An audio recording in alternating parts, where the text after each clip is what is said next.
V dnešnom magazíne zavítame na tlačovú besedu k literárnemu kežmarku. Predstavíme vám bližšie novú prednostku okresného úradu. So žiakmi materských škôl vstúpime do sveta rozprávok na Nižnej Bráne. A so šikovnou kežmarčankou si vyrobíme veľkonočné kraslice servítkovou technikou. Začína sa prvý jarný kežmarský magazín. Vitajte pri jeho sledovaní.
Privítať našich hostí, pána primátora Jana Ferenčáka. Minulý týždeň sme v kežmarku oficiálne spustili najstaršiu literárnu súťaž na Slovensku v písaní vlastnej tvorby, literárny kežmarok. A to v kategóriách žiackych, ale aj v tých dospeláckych. Funkcie ambasádora tohto 59. ročníka sa tento raz ujal známy textár a hudobník Vlado Kraus. Ja som to celkom pozitívne, keďže som vlastne kežmarčan, tak som ambasádor, taký veľvyslanec vo vlastnej krajine, vlastne sa tak cítim teraz. Treba povedať, že nie len sme najstarší, ale máme aj veľké ambície byť tým možno pokračujúcim aj najmladším ďalším ročníkom. A teším sa, že v rámci Slovenska je veľa mladých ľudí, ktorých baví písanie, ktorí sa snažia tie svoje pocity položiť na ten papier a potom sa aj odhodlajú to poslať niekde na súťaž. A veľká vďaka porodcom, ktorí to všetko prečítajú, a to sú stovky prác a to sú mesiace, a dokážu vyhodnotiť kvalitu prác a dokážu potom sa stretnúť s týmito autormi a ich aj inšpirovať, aj usmerniť, aby mohli písať ďalej. A do budúcna, aby možno oni boli tými porodcami literárneho kežmarku a opäť tie ďalšie generácie priviedli k tomu umeniu písať.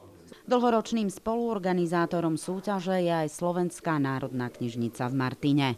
Na začiatku bola Matica Slovenska, ktorá bola spoluorganizátorom tohto podujatia, a od roku 2000 teda je Slovenská národná knižnica. Na nejakých 15 rokov som teda súčasťou aj ja. No a myslím si, že sa posúva sa kvalite, posúva sa aj. Myslím si, že je tu zámer, proste, aby tá kvalita bola stále väčšia a väčšia, lepšia a lepšia. No a my teda budeme sa snažiť teda pri tom nejakým spôsobom dopomôcť, aby ten literárny kežmarok mal svoj zvuk. On aj ho má, nie je to len regionálne, je to nadregionálne podujatie s presahom teda na celé Slovensko. Kedy vznikli u vás prvé také krátke básne? Tak keď som sa naučil písať, to bolo hneď, som bol možno druhák, takže som si písal vlastné básničky, čítal som to sestrám, kamarátom, tak len pre zábavu. Nikdy som sa nezúčastnil žiadnej súťaži, či už literárnej alebo výtvarnej, vôbec nikdy. To je úžasné, neľutujete to teraz? Ani nie, neviem. Nie som veľmi taký, že súťaživý typ, mne prípada súťaž skôr v športe. V športe áno, v športe som sa zúčastňoval všelijaké, ale ťažko povedať, čo je dobré v umení. Niekedy sa zdá niečo teraz dobré a o pol roka bude zase úplne niečo iné. No a na čo je dobré dbať pri písaní, prezradil jeden z porodcov. Určite by som dal pozor na gramatiku, hlavne teda v tej fáze, keď sa to posiela, lebo aj také sme mali, že čítali sme a neverili sme, že teda je možné také gramatické chyby. Má teda hlavne potom, keď to prešlo možno nejakým učiteľom, nejakým gramatickým korektorom, takže forma je tiež dôležitá, aj keď nie je primárne dôležitá pre mňa, ale je dôležitá, lebo proste keď niečo čítam a sú tam také úplne jednoduché gramatické chyby, tak ma to trošku rozhľadzuje, musím povedať. Takže pozor na gramatiku určite, ale dôležitý je ten obsah a treba do toho smelo ísť. Tento rok bude hodnotiť kategóriu nad 20 rokov. Ja sa na to veľmi teším, inak mojej takej dobrej kamarátky Lucie Šoralovej, to je speváčka. Babka, myslím, že pani Eva Filipová, tak tá vydala svoju prvú knihu básni, keď mala 94 možno, hej. Až predtým samozrejme písala celý život. Takže toto je príklad toho, že nikdy nie je neskoro. Program slávnostného oceňovania víťazov 59. ročníka prinesie do Kežmarku Slovenská národná knižnica a nebude už pod taktovkou Základnej umeleckej školy Antona Cígera, na ktorú sme boli zvyknutí. Máte pravdu, ako tento rok zabezpečujeme program my, aj všetky tie sprievodné programy k tej hlavnej téme, ktorá bude Ján Kolár a 200 výročie prvého vydania jeho Slávy dcéry. No na čo sa môžu tešiť, tak určite sa môžu tešiť na pravnučku Jána Kolára, pani Ludmilu Šulc, ktorá príde do Kežmarku. No a potom môžu sa tešiť na ďalšie sprievodné aktivity, či už to bude literárno-hudobné pásmo s názvom Ján a Frederika, venované tomu milostnému vzťahu Jána Kolára a Frederiky Šmitovej. Potom odporučím do pozornosti repliku dopravného prostriedku, ktorým sa dopravoval Ján Kolár z Jeny do Lobedy za svojou milou. Súťažné práce v písaní poézie a prózy môžu jednotlivci, ale i školy zasielať na adresu lk@literarnykežmarok.sk a to do 30. júna. Vyhodnotenie súťaže so slávnostným galavečerom sa v Kežmarku uskutoční 3. a 4. októbra. Tak toto je Katarína Bendíková, prednostka okresného úradu v Kežmarku.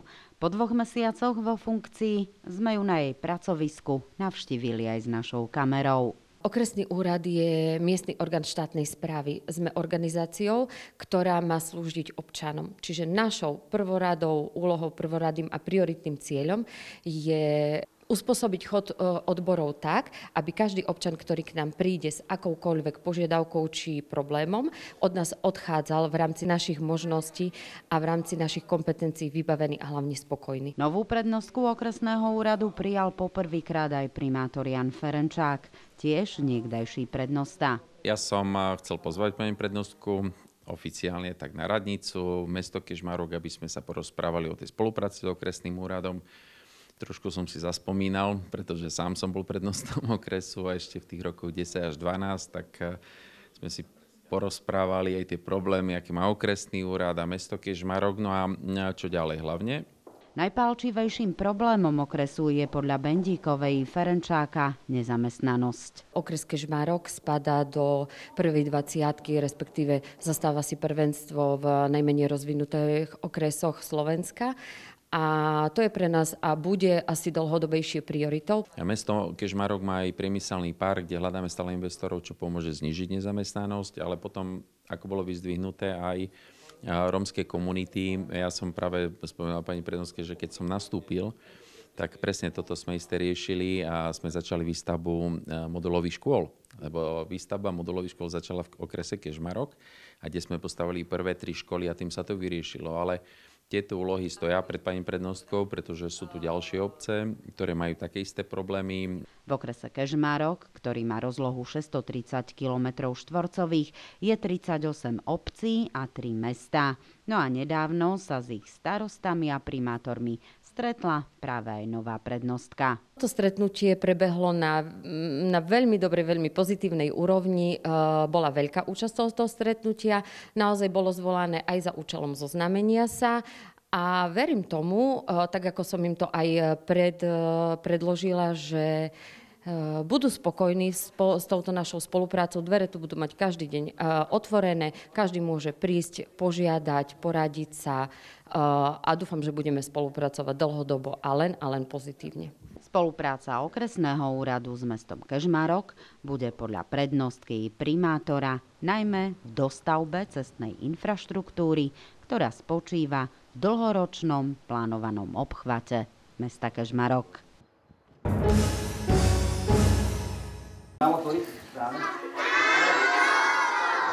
Tento rok ako prvá otvorila svoje brány žiakom materských škôl tunajšia základná škola s materskou školou Nižná Brána. Prostredníctvom našej kamery vás tak pozývame do jej rozprávkového sveta.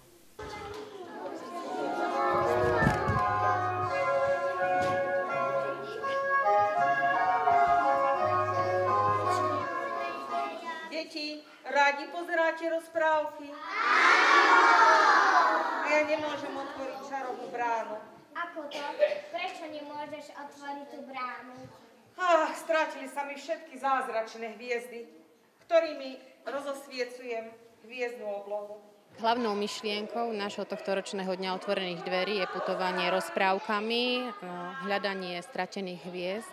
Preto sme si pozvali do našej školy deti kežmarských materských škôlok aj malého Slavkova, aby prišli pomôcť deduškovi Večerničkovi nájsť jeho stratené hviezdy.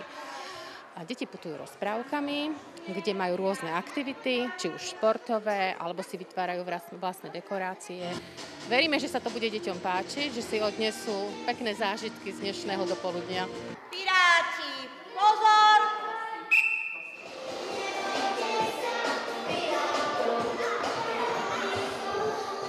Deti, nebojte sa nás, my sme dobrí piráti.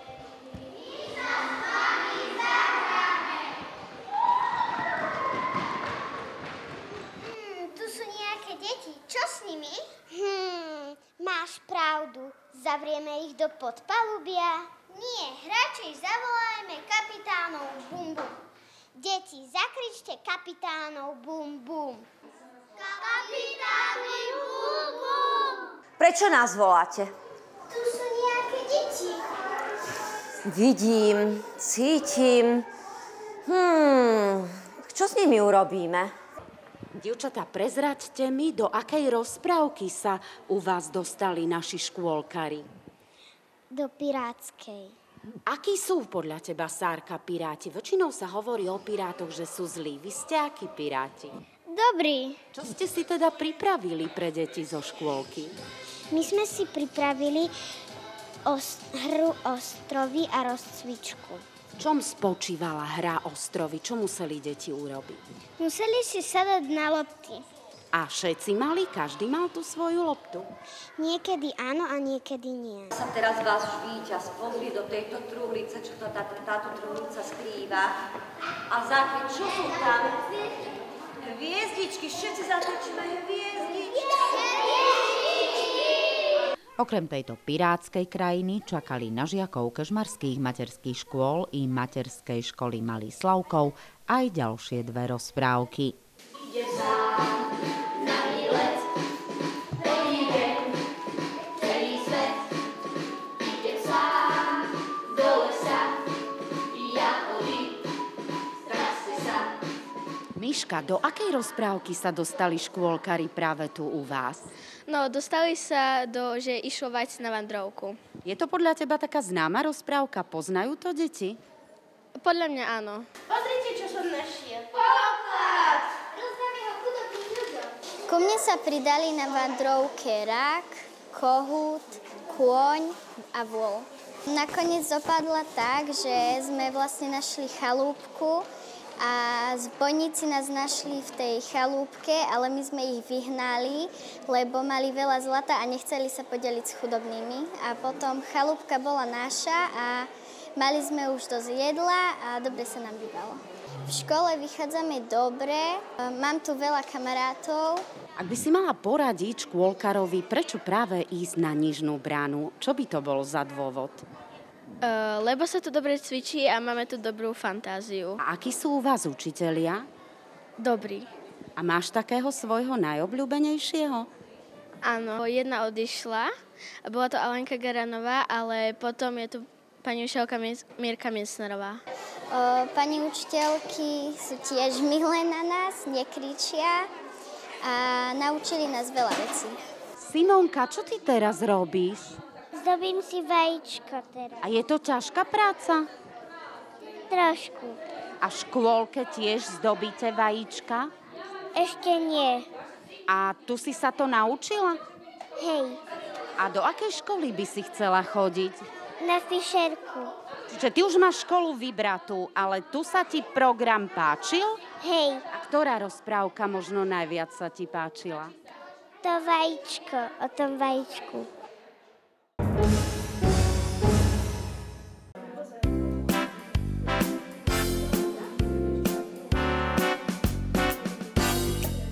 Veľká noc sa blíži a po niektorí si už začínajú zdobiť svoje príbytky.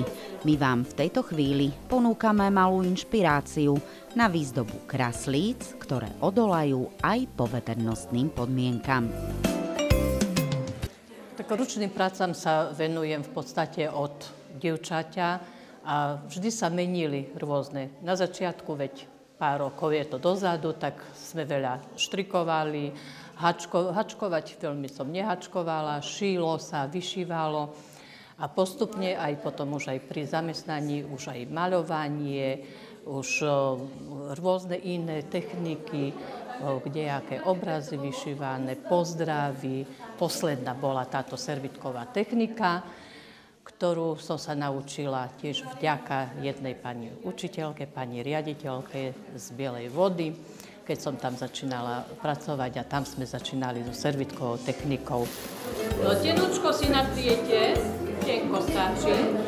Je to taká, ešte nie je celkom známa technika, hoci už veľa to robia. Je to zase niečo trochu iné.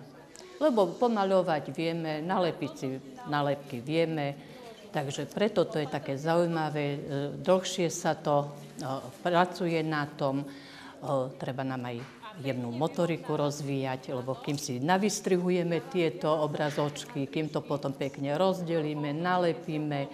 Takže je to také na dlhšiu dobu a aj trpezlivo si tým práve my vytvárame a upevňujeme. Nie je to ťažké, len treba dbať, pekne vystrihnúť si zo servítky, oddeliť. A potom si treba dávať pozor, keď nanášame lepidlo na ten podklad a dávame, lebo tá servítka sa rozdeľuje a ten vršok je už potom taký tenučký, tak potom jemne ho lepiť, nie veľa lepidla, lebo potom veľmi zvlhne a potom sa nám trhá. Do práce veľkonočných kraslíc sa pustili žiaci tunajších škôl. A ako im to išlo? Výborne, deti boli kreatívne, zaujímalo ich, nebolo ani jedno dieťa, ktoré by odmietalo pracovať, takže veľmi dobre. No a na záver nám deti prezradili, ako budú sláviť Veľkú noc u nich doma. My slávime Veľkú noc tak, že Alex ma najprv obleje a potom vyšíba a po kúpačke potom ideme ku babičke, kde doma potom poňa a trochu sa porozprávame, že budeme trošku ešte u babičky a potom ideme do tepličky navštíviť moju babku a potom, lebo minulý rok, že moji bratranci ma pošíbali, ale s vedrom. My slavíme Veľkú noc tak, že rovno slavíme aj moje narodeniny, takže sme buď doma, alebo ideme niekde von. Nemáme ten klasický chranový šalát, čo je na Veľkú noc, lebo ja som na to alergická, takže len tak normálne ako na narodeniny. Pôjdeme akože do Nových Zámkov za rodinou a tam vyšíbem babku, prababku, ďalšiu prababku a aj sesternicu a neslavíme to tak, ako sa to zvyčajne, že nejaký pôst a tak. Neviem, ako sa to zvyčajne slaví. ale iba oblievačka, šibačka a potom sa iba rozprávame. A niekedy používame voňavky, tak najčastejšie, ale myslím, že som raz použila aj vedro normálne s vodou. Raz som polial s vedrom moju mamu v kúpeľni, aj s pohárom v posteli a zvyčajne vonku.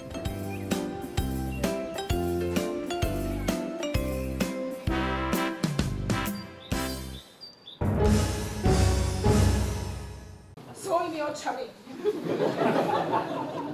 Siu, nemyslíte, že to nastačuje očami? Siu, láskavo vynechaj. Ja sa iba pýtam, Siu! Margalis sú manželský pár, ktorý sa pohybuje vo svete showbiznisu. Mark je neverník a Liz zase alkoholička. Ich rodinné puto však pretrváva, lebo sú spojení tajomstvom ich krvavej minulosti. S touto detektívkou zavítali do Kežmarku 4 bratislavskí herci, známi aj z televíznych obrazoviek. Podľa mňa je to až také niečo Woody Allenovské zo začiatku, ale potom sa to zlomí do takej vážnej veci. A zo začiatku je to podľa mňa aj celkom akože podarené, že je to vtipné, že je to taký nejaký manželský problém, pretože sa tam podvádzajú tí ľudia, nejako sa už nemajú radi. Ale potom sa to zlomí do naozaj teraz asi nejakého niečo dramatického. Liz, na čo čakáš? Skončí to. Liz, nerob to. Túži po pomste Mike. Za to, ako si ju posledných 7 rokov zneužíval. No tak tu je asi najväčšia mrcha práve tá moja postava. Ja som zamestnaný v Národnom divadle, takže to je moje. Možno preto, akože ste hovorili, že nie sú zvyknutí diváci na mňa akože v takých vážnejších polohách, ale ja mám väčšinou takéto vážnejšie polohy, lebo to sú akože to je divadlo. Všestrannejší herec som, podľa mňa. Ale či sa cítite v takýchto vážnejších pozíciách? Neviem, či práve v tejto, ale akože vo vážnejších áno, všeobecne. Ľuboša Kostelného spojil s 3 herečkami, Helenou Krajčiovou, Kristínou Grepelovou a Dianou Ristovou, jeden z projektov divadla Múza Teatro, za ktorým stojí majiteľka občianskeho združenia s rovnakým názvom Zuzana Buchlovičová. Myslím, že 2 roky už hráme toto predstavenie. A ja už budem práve končiť v tomto predstavení. Preberie to za mňa Vlado Kobielsky, takže možno niekedy prídu do Kežmarku vlastne aj s ním. To ešte raz rozoberme. Elizabeth bola alkoholička. Bola. Keď sa opila, nevedela, čo rozpráva. Teraz pripravujeme v divadle román Pavla Vilikovského Pes na ceste. Režiruje to veľmi taký úspešný česko-nemecký režisér Dušan David Pařízek. No a premiéra hry bude v Slovenskom národnom divadle 13. apríla. Tak chcem pozdraviť všetkých divákov Kežmarskej televízie a želám vám teda veľa kultúrnych zážitkov.